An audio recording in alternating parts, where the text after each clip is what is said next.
Welcome to Ask the FM Doctor, an interactive web series brought to you by the Simplard Foundation and IFMA to help you navigate the complex and ever-changing world of facility management.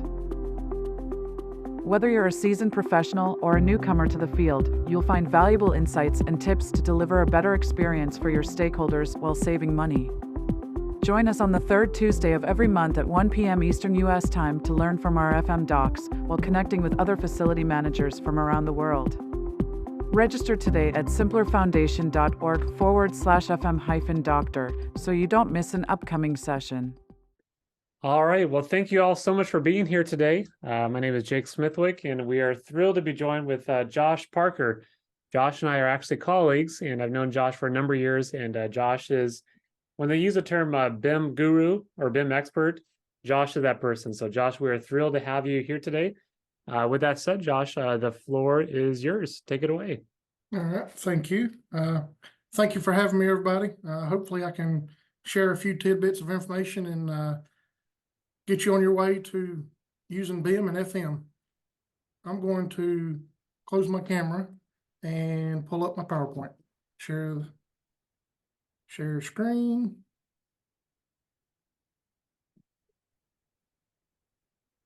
Hopefully this works. I see BIM for FM, and if we're going to hit slideshow from the beginning, we should be good to go. Yep. Nope, that's the wrong screen. Might need to stop share and then reshare the other one. Yep. Sorry, everybody. I was trying this out earlier and it just kept switching screens on me is all it was doing. No problem. And now my screen is completely blacked out. What is this thing doing? Technology's great when it works. Well, maybe I'll jump in here, Josh, and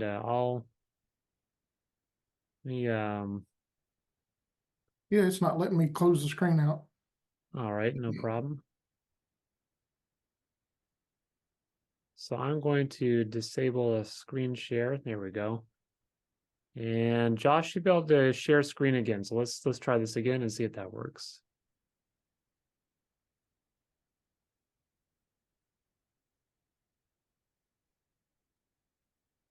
Okay, I see the Chrome web browser.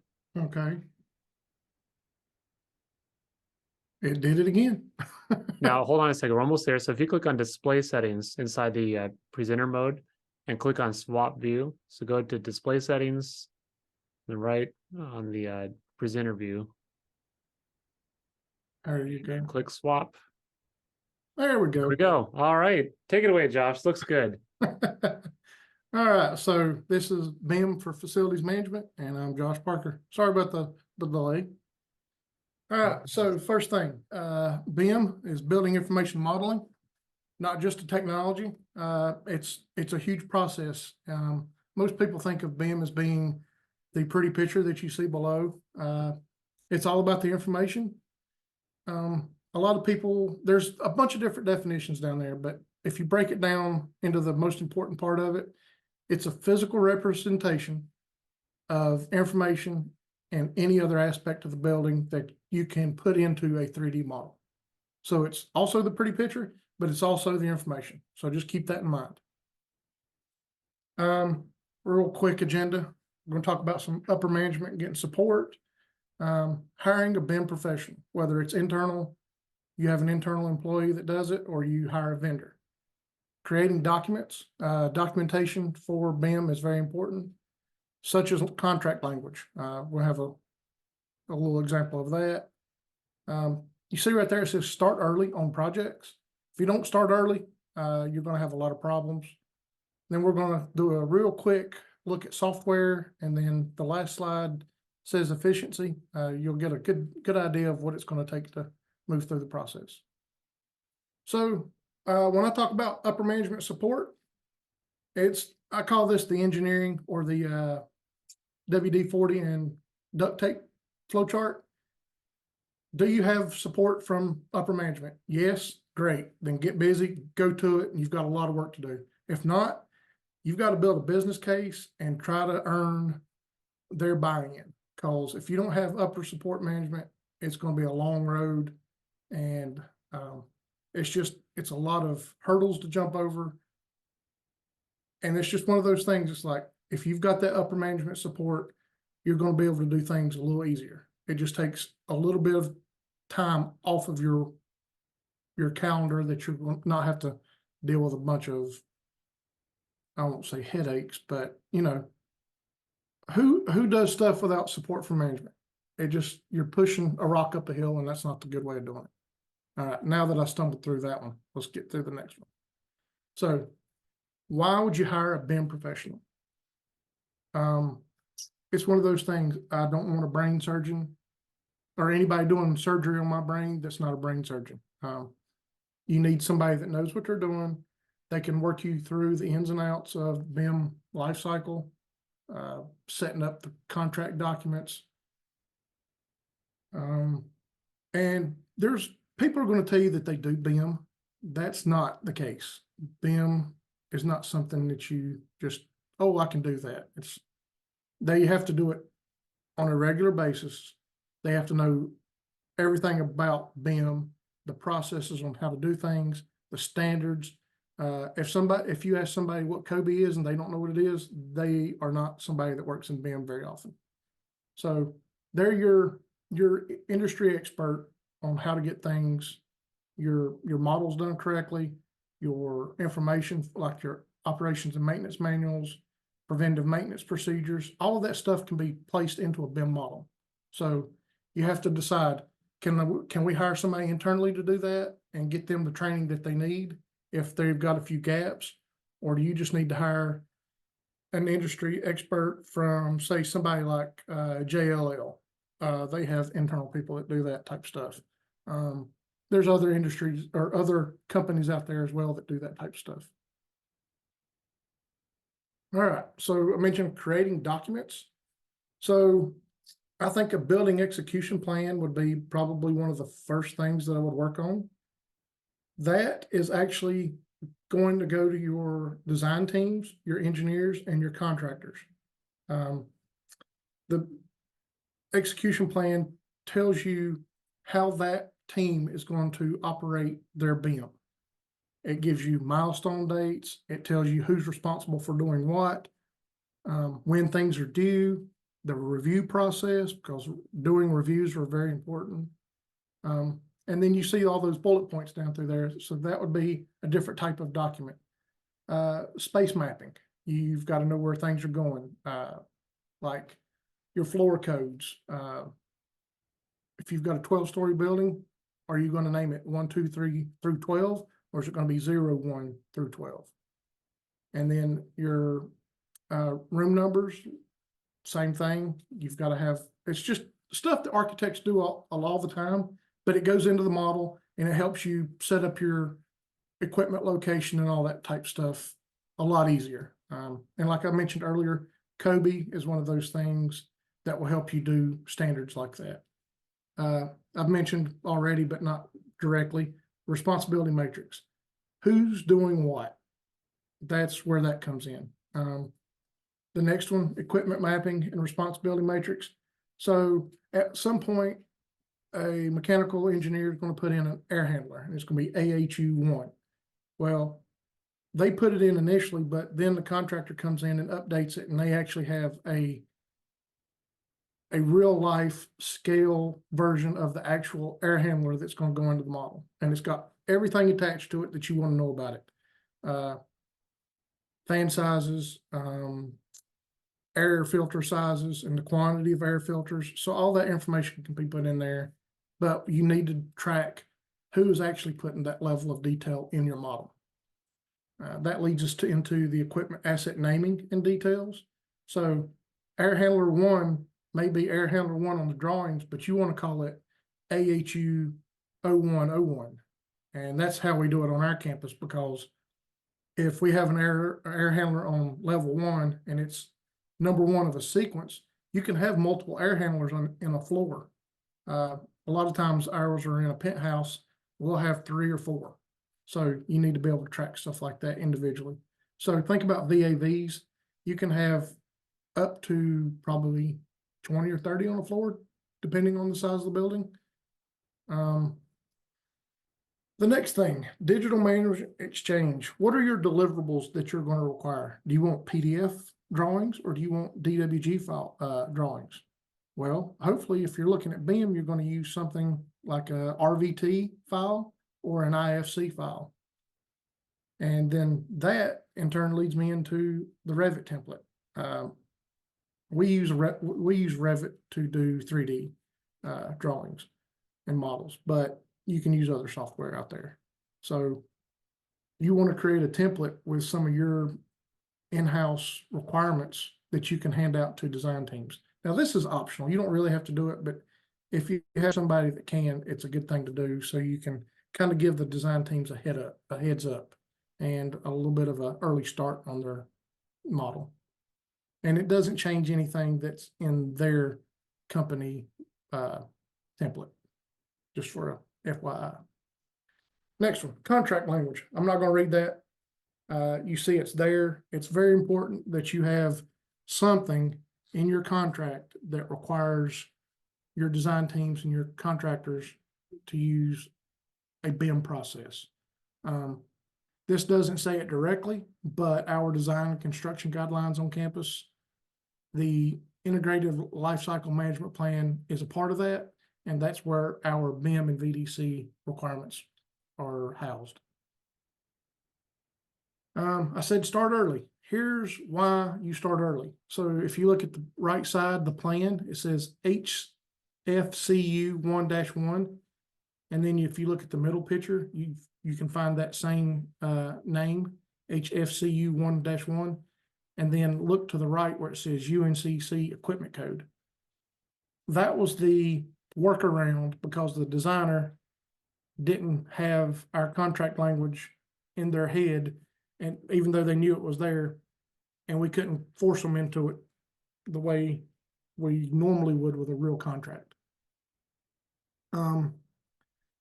That naming convention is the way we name all of our equipment on campus, and it's the way we track things like work orders, preventive maintenance procedures. So we actually, if you go to the set of plans, you're not going to be able to find FCU 03-0101. Well, if you also look at that, you'll see that HFCU 1, 1, 2, 6, 1, 6, 2, and 6, 3 all have different numbers on the right side. There's a 03 behind the FCU. Well, there's only 2 types of FCUs on that building, and there's actually the number 3 in that sequence would indicate that there's 3 types, and there's not. There's only 2. So it's just things like that. You're going to have problems if you don't start early with your process. Get it in the RFQs. And like I said earlier, if you hear somebody say, we do BIM, don't believe it. It's not that they're lying to you, but they're not doing it to a way that you need it to be successful in facilities management. When you're doing an RFQ, get proof of it. Ask for examples. If you can get references from previous projects, do that as well. And I'm sure I'm going to create a lot of questions by going through this as fast as I am, but I'm trying to do it quick. Efficiency. So if you look at this graph, the top line with the arrows touching it, pointing down, is how it would be if you do it with BIM. And this is all the knowledge increasing in a project over time. And then the darker line on the bottom that drops down and then goes back up and then drops down again, that's the previous versions of doing contractor and construction work, sorry. So from the design phase to procurement, you lose information. From procurement to building, you lose information. And then building to managing, you lose a lot of information. And that holds true on our campus. Even with doing it with BIM, if you don't do it early enough in the contract, it still causes a little bit of problems. And this graph has been around for years, and it's just something that people need to keep in mind. BIM does help. Another thing about efficiency, space management, energy management, new projects, renovations, and asset management. can all rely on the outcome of BIM. So you can manage space in other programs other than BIM, but you can import that information into your CMMS directly out of BIM. You can run energy audits using BIM. Your new projects are the greatest benefit when starting a BIM program. If you start early, like I've mentioned earlier and several times, new projects are very helpful. You get a lot of information quickly and early, as long as you're doing it with your contract the right way. Renovations, the payoff doing a BIM project on renovations is a little bit slower and a little bit later in the building life cycle, but it has a huge payoff as well. Go in and do a major renovation to a mechanical room, and a BIM model will be a huge benefit. And utilizing tools like laser scanners and point clouds, that's also a huge benefit. Asset management, I kind of hinted at earlier. You get operations and maintenance manuals, you get information specific to equipment. You can start planning your equipment life cycles earlier with BIM models. That way you can plan for a roof renovation on a PVC roof for 20 years, just like you normally would when you're managing assets. But you can start to do design changes on that roof and allow for a different material that will last longer. We are discussing the benefits of trying to replace 20-year lifespan materials with stuff that's 40, even 75 years, like metal roofs. So that's just one thing. The quote is from a book, and I'm going to mention that later in the presentation.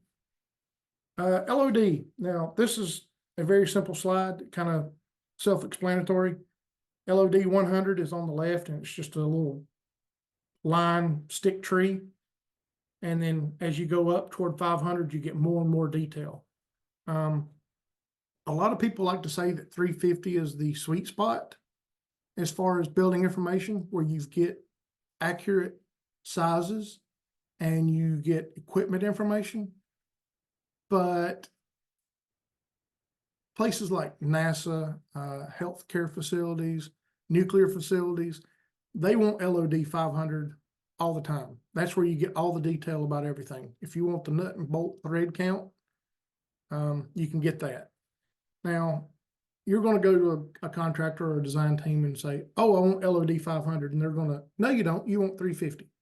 Well, let me tell you, your company may not be mature enough to start with the one of 500, but can you get a LOD 500 out of a LOD 350 model later, say 5 years down the road? No, not really. If you do, it's going to take a lot more time and effort to get that LOD 500 built back up when you could have just gotten it to start with. So ask for the world, or ask for the stars and the moon, and just, take what you can get and use it when you can. That's the way I would like to leave with that one. It's just get all the information you can up front and use it when you can later. So software, this one's all over the board. Autodesk makes a lot of products. Bentley makes products. ArchiCAD, I think ArchiSoft is the company that makes that. There's a lot of different products out there. Kind of take a look at, see what you have internally. If you know somebody that knows AutoCAD, they don't necessarily know Revit because it's an Autodesk product. If you have a CMMS or IWMS tool that you have in-house, see what programs they work with. You've got options out there. You're not just tied down to one different software. Revit and ArchiCAD and Bentley BIM are three big ones. You've got Navisworks that ties in and does building coordination and clash detection and schedules and estimation. I mean, it does a lot of different things. But the software out there is, some of it will work well with others, while others are kind of in a line, and you've got to use those particular line items. But like I said, you've got a lot to choose from. FM tools, I only listed 2 down there on the right, but UBIM and Autodesk Tandem, there's a bunch out there. You're not just tied to those 2. But make sure when you're picking software, like I mentioned earlier, if somebody says we do BIM, don't believe them. It's the same with software. Oh, we can do Kobe or we can do this. Well, yeah, they may, but how much more programming are you going to have to do on the back end to get it to work? That type thing. All right, so this is my last slide. It says research for yourself. Penn State has a great resource on developing your own BIM standards. BIM Forum is another one. There's all sorts of websites and companies out there that will help you do BIM and start your BIM program in a way that will be beneficial to you, and it won't just kind of paint you into a corner with a certain design team or a certain contractor. A lot of people do this. It's been around for several years. It's not new. So if somebody says, oh, we're gonna have to charge you extra for that, you could probably get by with somebody that's been doing it for a lot longer and a little bit cheaper at least. The 2 books that are pictured, Developing BIM Talent, I think that kind of goes it says for itself what it is. That's a book on how to acquire somebody that knows BIM and keeping them around. And then BIM for Facilities Manager, that's in conjunction with IFMA. It's a great book. I actually own both of those. And the book on the left, Developing BIM Talent, was co-written by a professor that Jake and I both have worked with, and it's a very helpful book. Thank you for joining us for today's session of Ask BFM Doctor. Be sure to mark your calendars now and join our next webinar at 12 p.m. Central Time on the 3rd Tuesday of the month. We look forward to seeing you again.